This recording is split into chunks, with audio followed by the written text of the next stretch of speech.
যা লাগবে লাগবে, টাকা পয়সা যা লাগবে, আমার এই 27 রোজার সওয়াবটা আমার নিয়ে দিতেই হবে। যা বিলেছো বাবা, এই কথা দ্বিতীয় বাজানে উচ্চারণ করো না। তোমার হাড্ডি কোট কিন্তু একটা থাকবে না বাবা, কারণ মরিদের সভাপতি সে প্রথম রোজার এই হেলিকপ্টারটা তোমার সে আগে দেয়।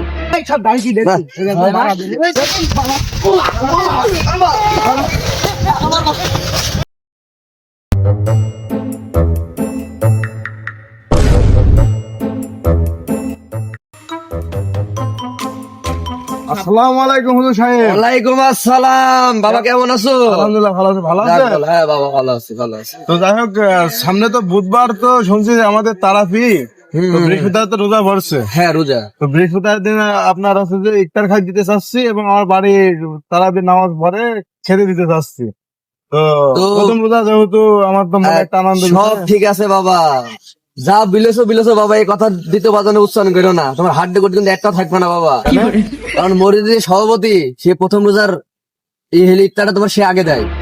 তুমি এই কথা মনে ভুলার বলবা না, তোমার কিন্তু একদম শেষ হয়ে ফেলবে। যা বিলেছো বাবা। আচ্ছা সে যা হওয়ার হইলো, হ্যাঁ, কিন্তু 27 রোজাটা তো ফাঁকা আছে না? 27 রোজায় দেবো। 27 রোজা তো বাবা, তা তো আরো হবে না সেখানে, কারণ পাড়ার যে যুব ছেলেপিলে আছে, ওইসব যুব ছেলেপিলে দেবে। এই কথা ওরা তো শোনে, তোমার বাবা মানে ভিটিয়ে রাখবে না, আর একদম গিরামি সারা করে দেবে বাবা। কথা বলবো না। তাহলে আমার এই রোজা তো হুজুর খাওয়া যাবে নি, কারণ রোজার মাস আমার এই প্রথম রোজা, সে আছে 27 রোজার একটা যাই হোক একটা নিয়ত ছিল, তো সেইটা হাসান ভাতে রোজা আমার সাথে কিছু খাওয়া হবে না। এখন কি করবো বাবা, কিছু করার নেই। রোজা তো আমার ফাও ছেড়ে গেল। তো যাই হোক, দোয়া করেন। আসসালামু আলাইকুম, আসি। ওয়ালাইকুম আসসালাম। যাও বাবা, ঠিক আছে, যাও। দোয়া করেন। আচ্ছা যাও। আসসালামু আলাইকুম। ওয়ালাইকুম আসসালাম। ভালো আছো বাবা? জি, আলহামদুলিল্লাহ ভালো। ভালো আছেন? জি ভালো আছি। বলছিলাম যে সামনে তো রোজা আসছে, হ্যাঁ তাহলে 27 রোজার দিনটা আমি খাতে দিতে যাচ্ছি। না বাবা, 27 রোজায় তো যুব ছেলেপেলে আছে, যুব সমাজের, ওরা খাতে দেবে বাবা। এ কথা তো- আপনার যা লাগবে লাগবে, টাকা পয়সা যা লাগবে, আমার এই 27 রোজার সওয়াবটা আমার নিয়ে দিতেই হবে।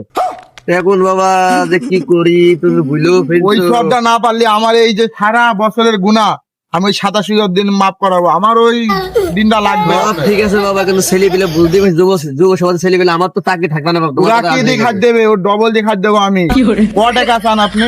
ওই দিনটা আমার ব্যবস্থা করে দিতে হবে। বাবা হবে না নে, ওরা ওদের দল ভোটে পাশ করেছে, ওরা মনে করে 27 খাই দেবে, আর আমি যদি তোমার কাছে খাই তো আমার গলায় কেটে ফেলবে। বলছি চাচা, আমার জমি জায়গা বাড়ি মারি সব আপনার নামে আমি লিখে দেবো, তাও আমার ওই 27 রোজার সওয়াবটা চাই। আপনি কি বলছেন? ঠিক আছে বাপ, ওরা এখন দল পাওয়ারে বাপ, তারপর যুব ছেলেপিলে ওদের তোর বারে আমি খাতে গেলাম, ঠিক আছে, কিন্তু আমার ললিটাই থাকবে না, আমার চাকরিটা থাকবে না, আমার বউ ছেলেপিলে সব শেষ হয়ে যাবে বাপ। তুই বুঝিস না কেন?